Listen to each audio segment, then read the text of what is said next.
നാളെ ആ കൊലക്കയറിലേക്ക് നടക്കേണ്ട ജീവന്റെ വഴിയിൽ മറ്റു വഴികളൊന്നും തെളിയാതെ കട്ടപിടിച്ചു കിടന്ന അന്ധകാരത്തിൽ ഒരു വെളിച്ചം തെളിഞ്ഞു. Republic of Yemen public prosecution സ്ഥിരീകരിക്കുകയാണ്. എല്ലാ വാദങ്ങളും എല്ലാ അപ്പീലുകളും തള്ളപ്പെട്ട് അധികാരികൾ ഒപ്പിട്ട നിമിഷപ്രിയയുടെ ആ മരണ വാറന്റ് നീട്ടിവെച്ച കാര്യം നേരിട്ട് അറിയിക്കുന്നത് കാന്തപുരം അബൂബക്കർ മുസ്ലിയാർക്കാണ്. ആ സനായിലെ കോടതി ഒഫീഷ്യൽ ഉത്തരവ് കാന്തപുരത്തിന് നേരിട്ടയക്കാൻ കാരണമുണ്ട്. എല്ലാ പ്രതീക്ഷകളും അസ്തമിച്ച മണിക്കൂറിൽ സ്നേഹത്തിന്റെ ഭാഷ പറയുന്ന അനുയായികൾ സുൽത്താനുൽ ഉലമ എന്ന് വിളിക്കുന്ന ആത്മീയ നേതാവിന്റെ ഇടപെടലാണ് ആ ജീവൻ രക്ഷാ ദൌത്യം. ഹൂത്തികളുടെ നിയന്ത്രണത്തിലുള്ള സ്ഥലം, കേന്ദ്ര സർക്കാരിനടക്കം ഒരു ഡിപ്ലോമാറ്റിക് ഇടപെടൽ അങ്ങേയറ്റം സങ്കീർണമാക്കുന്ന ഘടകങ്ങൾ ഇന്നലെ സുപ്രീം കോടതിയെ അറിയിച്ചതാണ് അറ്റോർണി ജനറൽ ആർ വെങ്കട്ടരമണി. അങ്ങനെ എല്ലാം അസ്തമിച്ച് ശിക്ഷ നടപ്പാക്കാൻ 24 മണിക്കൂർ പോലും ഇല്ലാത്തപ്പോൾ അടഞ്ഞ വാതിലുകൾ തുറക്കാൻ ഇറങ്ങിയതാണ് കാന്തപുരം.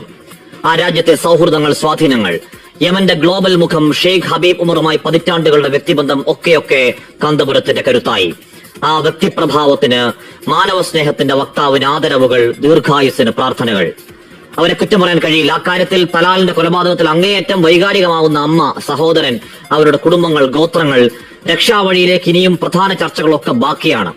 ദയാധനം വാങ്ങി അപരാധത്തിന് മാപ്പ് നൽകിയത് കോടതിയെ ആ കുടുംബം അറിയിക്കൽ പ്രധാനമാണ്.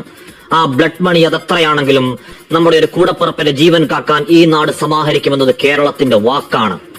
എത്രയാണ് സഹിച്ചത്, എത്രയാണ് പണിയെടുത്തത്, എത്രയാണ് സഞ്ചരിച്ചത്, എന്തെല്ലാമാണ് കേൾക്കേണ്ടി വന്നത്, എന്തെല്ലാമാണ് അനുഭവിച്ചത്.